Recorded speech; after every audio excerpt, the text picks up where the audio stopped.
નમસ્કાર વિદ્યાર્થી મિત્રો, ધોરણ 11 રસાયણ વિજ્ઞાનના એકમ 4 પ્રકરણ નંબર રાસાયણિક બંધન અને આણ્વીય રચનાના લેક્ચર નંબર 2 માં આપનું સ્વાગત છે. અગાઉ આપણે કોસેલ લુઈસ અભિગમની કેટલીક ધારણાઓ હતી, મુદ્દાઓ હતા, એનો અભ્યાસ કર્યો હતો.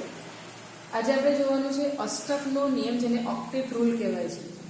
લુઈસ નામના વૈજ્ઞાનિકે દર્શાવ્યું હતું. આગળ આપણે જોઈ પણ ગયા કે જ્યારે બે પરમાણુઓ એ એકબીજા સાથે સંયોજકતા ઇલેક્ટ્રોનની ભાગીદારી કરીને, એટલે કે ગુમાવીને અથવા મેળવીને અથવા તો ઇલેક્ટ્રોનની ભાગીદારી કરીને જ્યારે સંયોજકતા કોષમાં અષ્ટક પૂર્ણ કરે છે, એને આપણે અષ્ટકનો નિયમ, લુઈસનો અષ્ટકનો નિયમ કહેવાય છે. તેને ઓક્ટેટ રૂલ તરીકે ઓળખવામાં આવે છે. ઘણી વખત એને રાસાયણિક બંધનનો ઇલેક્ટ્રોનીય વાદ તરીકે ઓળખવામાં આવે છે, કારણ કે જુદા જુદા પરમાણુઓ રાસાયણિક સંયોગીકરણથી જોડાયા અને એ જે સિદ્ધાંતની રજૂઆત થઈ છે. માટે લુઈસનો અષ્ટકનો નિયમ એટલે શું? જ્યારે બે પરમાણુઓ એકબીજા સાથે એકબીજામાં ઇલેક્ટ્રોનની ભાગીદારી કરીને અથવા ઇલેક્ટ્રોનનું સ્થાનાંતરણ, એટલે કે કાં તો ગુમાવીને કાં તો મેળવીને એ પોતાની સંયોજકતા કોષમાં અષ્ટક રચના પૂર્ણ કરે છે, જેને લુઈસનો અષ્ટકનો નિયમ કહેવાય છે. ત્યાર પછી ઈસવીસન 1919ની વાત, 1916માં આ નિયમની રજૂઆત થઈ. 1919ની અંદર લેંગમુર નામના વૈજ્ઞાનિક આવ્યા અને એમણે લુઈસ નામના વૈજ્ઞાનિકે જે દર્શાવ્યું હતું કે જે સંયોજકતા કક્ષામાં રહેલા ઇલેક્ટ્રોન જે છે સમઘનના 8 ખૂણા પર ગોઠવાય છે. પણ લેંગમુર નામના વૈજ્ઞાનિકે દર્શાવ્યું કે એ 8 ખૂણા પર ગોઠવાય છે, પણ એની જગ્યાએ એમણે પર્યાય તરીકે સહસંયોજક બંધને દાખલ કર્યો કે ઇલેક્ટ્રોનની ભાગીદારીથી જે બંધની રચના થાય છે એ બંધને આપણે સહસંયોજક બંધ, જેને કોવેલેન્ટ બોન્ડ તરીકે ઓળખવામાં આવે છે. હવે એની અંદર આપણે દર્શાવ્યું કે કેટલીક શરતોનું પાલન થવું જોઈએ. લુઈસ રચના દર્શાવી છે તો લુઈસ બિંદુ નિરૂપણ એ બે બાબતો પર આધાર રાખશે, બરાબર? એક તો અષ્ટકનો નિયમ તો છે કે પોતાની સંયુક્ત કક્ષકમાં અષ્ટક પૂર્ણ કરે છે, સાથે સાથે સહસંયોજક બંધના સંદર્ભમાં દર્શાવવું. તો એ 3 શરતોનું પાલન કરે છે કે દાખલા તરીકે જ્યારે બે પરમાણુઓ વચ્ચે એ બંધની રચના થતી હોય છે તો એ બંધમાં એ ઇલેક્ટ્રોનનું ભાગીદારી કરે છે અને એ ભાગીદારીના પરિણામે બંધ રચાય છે. સેકન્ડ એની જે શરત હતી, શું પોઈન્ટ મુદ્દો શું હતો કે દરેક પરમાણુ જ્યારે ભાગીદારી કરશે ત્યારે પોતાનો ઓછામાં ઓછો એક ઇલેક્ટ્રોન ભાગીદારીમાં આપશે. ઓછામાં ઓછો એક ઇલેક્ટ્રોન બંધની ભાગીદારીમાં આપે છે અને બંધનું નિર્માણ થાય છે. ત્યાર પછીની ત્રીજો પોઈન્ટ જે છે કે સંયોજકતા કોષમાં અષ્ટક રચના પૂર્ણ કરે છે ભાગીદારીથી અને નિષ્ક્રિય વાયુ જેવી ઇલેક્ટ્રોન રચના પ્રાપ્ત કરે છે. અને ઊંડા વાયુ આપણે કહીએ છીએ, બરાબર? ઇનર્ટ ગેસ જેને કહેવાય, એ વાયુઓ જેવી ઇલેક્ટ્રોન રચના એ મેળવે છે, બરાબર? દાખલા તરીકે તમે અહીંયા H2O અને CCl4 કાર્બન ટેટ્રા ક્લોરાઇડ કહેવાય છે. આનું નામ છે કાર્બન ટેટ્રા ક્લોરાઇડ.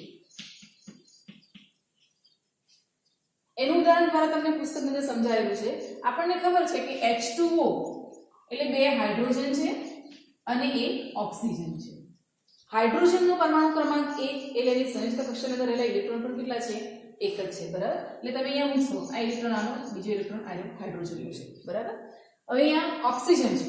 આપણને ખબર છે કે ઓક્સિજનનો પરમાણુ ક્રમાંક એટલે 8 અને એની સંયોજકતા કક્ષાની અંદર રહેલા ઇલેક્ટ્રોનની સંખ્યા કેટલી? તો કે 6 છે, બરાબર? એટલે તમે અહીંયા મૂકશો, આ 6. પણ આપણને ખબર છે કે બંને બાજુ એ ઇલેક્ટ્રોનની ભાગીદારી કરે છે. એટલે આપણે અહીંયા શું દર્શાવીશું તો કે ઇલેક્ટ્રોન મારે લખવાના છે, તો એક ઇલેક્ટ્રોન હું અહીંયા બતાવીશ અને બીજો ઇલેક્ટ્રોન અહીંયા બતાવીશ. એટલે તમને અહીંયા દેખાય છે કે આ જે રચના બતાવું છું અહીં ગાડી, આ ઓક્સિજનની, બરાબર? કે જેની રચનાની અંદર એની ભાગીદારી થઈ છે. ક્યાં? એમ તમને દેખાય છે ઇલેક્ટ્રોનની ભાગીદારી કરી છે. એવી રીતે અહીંયા પણ ઇલેક્ટ્રોનની ભાગીદારી કરી છે, બરાબર? અને આ તમે જે જોઈ શકો છો એ અહીંયા એની અષ્ટક રચના પૂર્ણ થાય છે અહીંયા, બરાબર? અહીંયા તમે આ જોઈ શકો છો. ઓક્સિજનની આસપાસ આ 2, આ 2 4, 2 6 અને 2 8 એટલે 8 ઇલેક્ટ્રોન ગોઠવાઈ ગયા. હાઇડ્રોજનની આસપાસ 2, આપણે કીધું હાઇડ્રોજનમાં હિલિયમ જે અપવાદરૂપ જે છે જેમાં 8 ઇલેક્ટ્રોન પૂરા નથી, તેમ છતાં એ નિષ્ક્રિય વાયુ તત્વ જેવી સ્થાયી ઇલેક્ટ્રોન રચના દર્શાવે છે. તો અહીંયા આપણે હાઇડ્રોજનને દર્શાવી શકીએ છીએ, બરાબર? તો આ ઓક્સિજનના અષ્ટક પૂર્ણ થાય છે, હાઇડ્રોજનના 2 ઇલેક્ટ્રોન. એવી જ રીતે CCl4 આપણે કાર્બન ટેટ્રા ક્લોરાઇડની વાત કરીએ તો એવી રીતે ક્લોરીન જોડાયેલું છે, બરાબર? આ બંધની જગ્યાએ આપણે શું લખવાનું છે? ઘણી વખત તમને પરીક્ષામાં એવું લાગે તો બંધ પેન્સિલથી દોરીને પણ તમે ડોટ સ્વરૂપે ત્યાં બંધ ઇલેક્ટ્રોન દર્શાવી શકો છો, બરાબર? હવે અહીંયા કાર્બન તો આપણને ખબર છે કે કાર્બનની સંયોજકતા કક્ષાની અંદર ઇલેક્ટ્રોનની લઈને સંખ્યા કેટલી છે? 4. એટલે આપણે અહીંયા મૂકી દીધા 4 ઇલેક્ટ્રોનના. એની વેલેન્સીમાં રહેલા ઇલેક્ટ્રોન કેટલા છે? 4 છે, બરાબર? ક્લોરીન પરમાણુ ક્રમાંક કેટલો છે ક્લોરીનનો? દરેકના પરમાણુ ક્રમાંક યાદ હશે તો જ એની સંયોજકતા ઇલેક્ટ્રોનની સંખ્યા તમે લખી શકશો, નહીં તો તમને ખ્યાલ નહીં હોય. બરાબર. ક્લોરીનનો ઓછામાં ઓછા આપણે કીધું કે 1 થી 30 સુધીના આપણે યાદ રાખવાના છે, અને એના માટે રોજ એવું લાગે તો એક પેપરની અંદર તમે લખી અને તમે એક પેજું ચિપકાવી શકો છો કે જેને વારંવાર આપણે જોતા રહીએ. બરાબર. તો ક્લોરીનનો પરમાણુ ક્રમાંક એટલે તમે મૂકશો તો 17 છે, અને એની સંયોજકતા કોષમાં રહેલા ઇલેક્ટ્રોનની સંખ્યા કેટલી છે? 7. બરાબર. તો તમે અહીંયા મૂકશો આ એની આસપાસ રહેલા 6 ઇલેક્ટ્રોન, અને એક ઇલેક્ટ્રોન અહીંયા ભાગીદારી કરે છે. એવી રીતે અહીંયા પણ એક ઇલેક્ટ્રોનની ભાગીદારી કરે છે, અને આ 6 એની આસપાસ ગોઠવાય છે. અહીંયા પણ આ 6 એની આસપાસ ગોઠવાય છે, એક ઇલેક્ટ્રોનની ભાગીદારી કરે છે. એક ઇલેક્ટ્રોન અહીંયા ભાગીદારી કરી અને આ 6 ઇલેક્ટ્રોન એની આસપાસ ગોઠવાય છે. હવે તમે જોઈ શકો છો કે આ છે એ આ કાર્બન છે, જેની આસપાસ 8 ઇલેક્ટ્રોન રચના પૂર્ણ થઈ ગઈ છે. એવી જ રીતે તમે અહીંયા લેશો તો આ કોનું છે? ક્લોરીનનું છે. બરાબર. અહીંયા આ રીતે આ ક્લોરીનનું છે, અહીંયા આ ક્લોરીન. બરાબર. આ રીતે આ ક્લોરીન છે. એ ક્લોરીનની આસપાસ પણ તમે જોઈ શકો છો કે 2 2 4 2 6 2 8 અષ્ટક ઇલેક્ટ્રોન રચના પૂર્ણ થઈ ગઈ છે. બરાબર. એવી જ રીતે કાર્બનની આસપાસ પણ પૂર્ણ થઈ ગઈ છે. તો આવી રીતે જ્યારે ઇલેક્ટ્રોનની ભાગીદારીથી જોડાય છે ત્યારે સહસંયોજક બંધ એટલે કે કોવેલેન્ટ બોન્ડનું નિર્માણ થાય છે. આપણે દર્શાવવું તો દર્શાવી શકીએ છીએ. ઘણી વખત સરખા પરમાણુઓ વચ્ચે પણ આ પ્રમાણે આપણને જોવા મળે છે, અને એમણે Cl2 નું ઉદાહરણ આપીને સમજાવ્યું છે કે દાખલા તરીકે આપણે વાત કરીએ તો Cl2 ક્લોરીનના 2 પરમાણુ છે, તો ખબર છે તમને કે આ ક્લોરીન અહીંયા લખશો, આ ક્લોરીન અહીંયા લખશો. બરાબર. હવે ક્લોરીનની આસપાસ રહેલા ઇલેક્ટ્રોનની સંખ્યા કેટલી? તો કે 7. હમણાં જ આપણે જોઈ ગયા પરમાણુ ક્રમાંક 7 છે. એવી રીતે અહીંયા પણ આવશે. હવે જે અહીંયા ભાગીદારી થાય છે એ આપણે દેખાય છે કે બંને ક્લોરીન પરમાણુ આપણે કીધું શરતોના આધારે કે બંને પરમાણુ પોતાની જે ઇલેક્ટ્રોનની ભાગીદારીમાં ઓછામાં ઓછો 1 ઇલેક્ટ્રોન આપવાનો છે. એટલે આ બંને ઇલેક્ટ્રોન આપે છે અહીંયા, આ આપણે જોઈ શકાય છે અહીંયા. બરાબર. અને એક ઇલેક્ટ્રોનની ભાગીદારીથી જ્યારે બંધ રચે છે ત્યારે હવે આપણે અહીંયા દર્શાવી શકીએ કે ઇલેક્ટ્રોન નથી લખતા, આપણે અહીંયા બંધ લખીએ છીએ. બરાબર. કારણ કે અહીંયા હવે બંધનું નિર્માણ થાય છે, ઇલેક્ટ્રોનની ભાગીદારીથી રચાતો બંધ, જેને આપણે સહસંયોજક બંધ તરીકે ઓળખીએ છીએ. એટલે ક્લોરીનના ઉદાહરણ દ્વારા પણ એમને સમજાવ્યું છે. અને બાકીના જે ઇલેક્ટ્રોન છે બંધમાં ભાગ લીધા સિવાયના જે ઇલેક્ટ્રોન છે એ ઇલેક્ટ્રોનને આપણે ડોટ સ્વરૂપે પરમાણુની આસપાસ લખવાના છે. બરાબર. જેને આપણે સંયોજક ઇલેક્ટ્રોન કહીએ. તો આ રીતે આપણે સહસંયોજક બંધના સંદર્ભમાં અને લુઈસ બિંદુ ટપકાના સ્વરૂપમાં આપણે બંનેના સંદર્ભમાં લુઈસ બિંદુ રચના દર્શાવી શકીએ છીએ. બરાબર. હવે જે સહસંયોજક બંધ જોઈ રહ્યું છે એ સહસંયોજક બંધ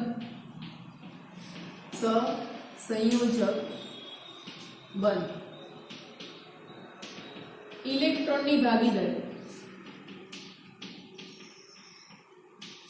ના આધારે એના આપણે પ્રકાર જોવા મળે છે.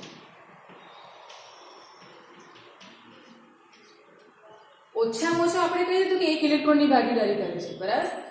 પણ ઘણી વખત તમે જોશો કે 2 ઇલેક્ટ્રોનની ભાગીદારી કરશે, 3 ઇલેક્ટ્રોનની બધું આપણને ખબર છે કે 3 ઇલેક્ટ્રોન સુધી જઈ શકે છે. કારણ કે 3 થી વધારે કોઈ પરમાણુ ઇલેક્ટ્રોન ગુમાવી નથી શકતો કે મેળવી નથી શકતો. બરાબર. એટલે પહેલું આપણે જોઈએ જેને કહેવાય છે એક સહસંયોજક બંધ. એક સહસંયોજક બંધ. હવે એકલ સહસંયોજક બંધ અથવા એક સહસંયોજક બંધ એટલે શું? તો કે જ્યારે 2 પરમાણુઓ પોતાની સંયોજકતા કક્ષામાં રહેલા ઇલેક્ટ્રોનમાંથી એક ઇલેક્ટ્રોનની ભાગીદારી કરીને જોડાય છે ત્યારે એક સહસંયોજક બંધનું નિર્માણ થાય છે. બરાબર. અહીંયા ફક્ત ને ફક્ત બંને પરમાણુ એક ઇલેક્ટ્રોન આપશે. બરાબર. એક ઇલેક્ટ્રોનની ભાગીદારી. ઉદાહરણ તરીકે આપણે જોઈ પણ શકીએ છીએ કે દાખલા તરીકે હું H2 લઉં તો લખી શકો તમે કે H પરમાણુનો એક ઇલેક્ટ્રોન બીજો ઇલેક્ટ્રોન આનો, એટલે આવી રીતે ઇલેક્ટ્રોનની ભાગીદારી કરી અને જોડાય છે ત્યારે આપણે લખીએ છીએ H સિંગલ બંધ H. બરાબર. એવી જ રીતે તમે કોઈ પણ અણુ Cl2 નું પણ ઉદાહરણ લઈ શકો છો, જેમાં આપણે સિંગલ બંધ દર્શાવતા મિથેનનું ઉદાહરણ પણ લઈ શકો છો CH4, જેમાં આપણને ખબર છે કાર્બન મધ્યસ્થ પરમાણુ છે. આવી રીતે હાઇડ્રોજન ગોઠવાયેલા છે. અહીંયા પણ તમને દેખાય છે કે કાર્બનના 4 ઇલેક્ટ્રોન આવી રીતે ગોઠવાયેલા છે અને એક ઇલેક્ટ્રોન હાઇડ્રોજનનો છે. અને માટે ત્યાં શું થયું તો કે બંધનું નિર્માણ થયું. બરાબર. એટલે કાર્બન સાથે 4 સિંગલ બંધથી 4 હાઇડ્રોજન જોડાયેલા છે. માટે એની અંદર આપણને સહસંયોજક બંધ કેટલા જોવા મળે છે? તો કે 4 સહસંયોજક બંધ જોવા મળે છે. આવી રીતે ઇથેન, પ્રોપેન કોઈ પણ ઉદાહરણ તમે લઈ શકો છો કે જેની અંદર ફક્ત ને ફક્ત સિંગલ બોન્ડ આવેલો હોય, બરાબર. એટલે અહીંયા એક સહસંયોજક બંધ. બીજી વ્યાખ્યા છે દ્વિ સહસંયોજક બંધ. હવે દ્વિ સહસંયોજક બંધ એટલે બે બંધનું નિર્માણ કરે, બરાબર. જ્યારે જોડાતા બંને પરમાણુ સંયોજકતા કક્ષાના બે ઇલેક્ટ્રોનની ભાગીદારી કરે, બરાબર. અહીંયા ખાસ ધ્યાન રાખજો કે બંને પરમાણુ બે ઇલેક્ટ્રોનની ભાગીદારી કરે છે, ભાગીદારીથી જોડાય છે. દાખલા તરીકે O2 અણુની આપણે વાત કરીએ, બરાબર. O2 ઓક્સિજન છે એટલે આપણે દર્શાવીએ કે ઓક્સિજન એક આર્યો, ઓક્સિજન એક આર્યો. હવે એની સંયોજકતા કક્ષાની અંદર ઇલેક્ટ્રોન સંખ્યા કેટલી? તો કે 6 આપણને ખબર છે, અહીંયા મૂકી દો તમે. એટલે બાકીના શું કરે તો કે બે ઇલેક્ટ્રોનની ભાગીદારી કરે છે અને ભાગીદારીના પરિણામે આપણને અહીંયા 4, આપણે કીધું કે એક બંધ નિર્માણ માટે ઓછામાં ઓછા 2 જોઈએ. અહીંયા આપણી પાસે 4 ઇલેક્ટ્રોન છે, માટે બંધ કેટલા બનશે? એક ઇલેક્ટ્રોનનો બીજો અને બીજો 2. ઇલેક્ટ્રોન યુગ્મ, જ્યારે બે ઇલેક્ટ્રોન સાથે હોય તેને આપણે પેર કહીએ છીએ. ઇલેક્ટ્રોન યુગ્મ એની જોડ કહેવાય છે, બરાબર. એટલે અહીંયા બે ઇલેક્ટ્રોન યુગ્મ હતા, માટે અહીંયા બે સહસંયોજક બંધનું નિર્માણ થાય છે, બરાબર. એવી જ રીતે બીજું ઉદાહરણ પણ તમે લઈ શકો છો, CH211CH2, જેને આપણે ઇથિન અથવા ઇથિલિન તરીકે ઓળખીએ છીએ. કાર્બન છે એની આસપાસ આવી રીતે ગોઠવાઈ ગયા, બરાબર. અહીંયા લખી દઈએ આપણે, આ કાર્બન છે, સિંગલ બંધથી હાઇડ્રોજન જોડાયેલો છે, અહીંયા હાઇડ્રોજન જોડાયેલું છે, અહીંયા કાર્બન કાર્બન વચ્ચે કયા બંધ જોવા મળે? તો કે દ્વિબંધ જોવા મળે છે. આ કાર્બનના બે ઇલેક્ટ્રોન આ હાઇડ્રોજન સાથે ભાગીદારી કરી, બાકીના બે ઇલેક્ટ્રોન અહીંયા જોડાય છે, બરાબર. હું ઇલેક્ટ્રોન પણ દર્શાવું છું, એક ઇલેક્ટ્રોન અહીંયા છે, અહીંયા, અને બે ઇલેક્ટ્રોન અહીંયા છે, બરાબર. એક ઇલેક્ટ્રોન એ હાઇડ્રોજન સાથે ભાગીદારી કરે છે, એવા બે હાઇડ્રોજન જોડાયેલા છે, માટે બે ઇલેક્ટ્રોનની ભાગીદારી કરે, બાકીના બે ઇલેક્ટ્રોન એ કાર્બન સાથે ભાગીદારી કરે છે. કાર્બનની સંયોજકતા પણ પૂર્ણ થઈ ગઈ અને હાઇડ્રોજનની પણ પૂર્ણ થઈ ગઈ, બરાબર. એવી જ રીતે ત્રીજું છે આપણે ત્રિસંયોજક. હવે તમને ખ્યાલ આવી ગયો હશે, બરાબર, કે જેમાં બંને પરમાણુ જોડાતા જે બંને પરમાણુ હોય એ 3 ઇલેક્ટ્રોનની ભાગીદારી કરે છે, બરાબર. 3 ઇલેક્ટ્રોનની ભાગીદારી કરે તો બનતા જે 3 સહસંયોજક બંધ છે એને આપણે ત્રિસહસંયોજક બંધ તરીકે ઓળખીએ છીએ. દાખલા તરીકે તમને ખબર છે N2, નાઇટ્રોજન બીજા નાઇટ્રોજન પરમાણુ સાથે જ્યારે જોડાય છે ત્યારે એ પોતાની નાઇટ્રોજનનો પરમાણુ ક્રમાંક ખ્યાલ હોવો જોઈએ અહીંયા તમને કે એનો પરમાણુ ક્રમાંક કેટલો છે? 7, એટલે 2, અને છેલ્લી કક્ષામાં કેટલા ઇલેક્ટ્રોન ગોઠવાયા? 5. માટે આપણે તો અહીંયા ફક્ત અને ફક્ત સંયોજકતા કક્ષકની જ વાત કરવાની છે. એટલે 2 ઇલેક્ટ્રોન અહીંયા છે, 3 ઇલેક્ટ્રોનની ભાગીદારી કરે છે. એટલે આ નાઇટ્રોજન પરમાણુ પણ 3 ઇલેક્ટ્રોનની ભાગીદારી કરે છે અને એની પાસે બાકીના 2 ઇલેક્ટ્રોન બાકી રહે છે. તમે જોઈ શકો છો કે અહીંયા આ 3 ઇલેક્ટ્રોનની ભાગીદારી કરે છે, બરાબર. જો આખી રચના આપણે લેવા જઈએ તો આ શું થઈ ગયું? 3 અને 3 6 અને 2 8 અષ્ટક પૂર્ણ થઈ ગયું. એવી રીતે આ નાઇટ્રોજનની વાત કરશો તેનું પણ અષ્ટક પૂર્ણ થઈ ગયું, બરાબર. માટે અહીંયા આપણને શું જોવા મળે છે તો કે N111N, કારણ કે એક બંધમાં 2 ઇલેક્ટ્રોન, એક ઇલેક્ટ્રોન યુગ્મ કહેવાય. એવા 3 ઇલેક્ટ્રોન યુગ્મ છે, માટે કેટલા બંધની રચના થશે? ત્રિબંધની રચના થશે.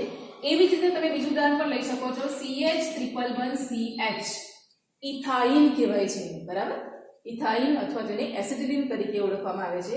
એની અંદર પણ તમે જોઈ શકો છો કે કાર્બન કાર્બન વચ્ચે ત્રિબંધ છે. ઘણી વખત આ લખવામાં વિદ્યાર્થીઓ હાઇડ્રોજન લે છે, પણ હાઇડ્રોજન તો એક જ બંધ દર્શાવે છે અને એટલે આપણે ઘણી વખત કાર્બન આવી રીતે લખેલું હોય છે, કારણ કે કાર્બન કાર્બન વચ્ચે ત્રિબંધ છે, હાઇડ્રોજન સાથે ત્રિબંધ નથી, બરાબર. એટલે આ ધ્યાન રાખવાનું લખી શકીએ છીએ આપણે, પણ ઘણી વખત વિદ્યાર્થીઓ પોતાની ગૂંચવણ ઊભી કરે છે કે હાઇડ્રોજન સાથે કેવી રીતે 3 બંધથી જોડાયો છે, પણ 3 બંધ એ કાર્બન સાથે બનાવે છે, બરાબર.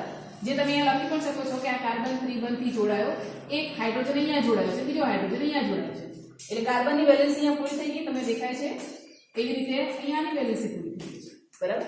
તેની આસપાસ 8 ઇલેક્ટ્રોન રચના, 3 ને 3 6 અને 2 8 થઈ ગયા. એવી રીતે ત્યાં પણ 8, એટલે બંનેની આસપાસ અષ્ટક ઇલેક્ટ્રોન રચના પૂર્ણ થઈ ગયું છે અને ત્યાં 3 ઇલેક્ટ્રોન યુગ્મની પેર છે અને માટે ત્યાં ત્રિબંધની રચના થાય છે. એટલે આવી રીતે સહસંયોજક બંધ જો ફક્ત 2 ઇલેક્ટ્રોનની ભાગીદારી હશે, એટલે કે એક જ ઇલેક્ટ્રોન યુગ્મ છે તો એક સહસંયોજક બંધ બનશે. જો 2 ઇલેક્ટ્રોનની ભાગીદારી થતી હશે, એટલે 2 ઇલેક્ટ્રોન યુગ્મ કહું છું, જોડ કહું છું, તો 2 સહસંયોજક બંધની રચના થશે અને 3 ઇલેક્ટ્રોન યુગ્મની જોડ હશે તો 3 સહસંયોજક બંધની રચના થશે, બરાબર. તો અહીંયા સુધી આપણે આ લેક્ચરમાં જોઈએ છે.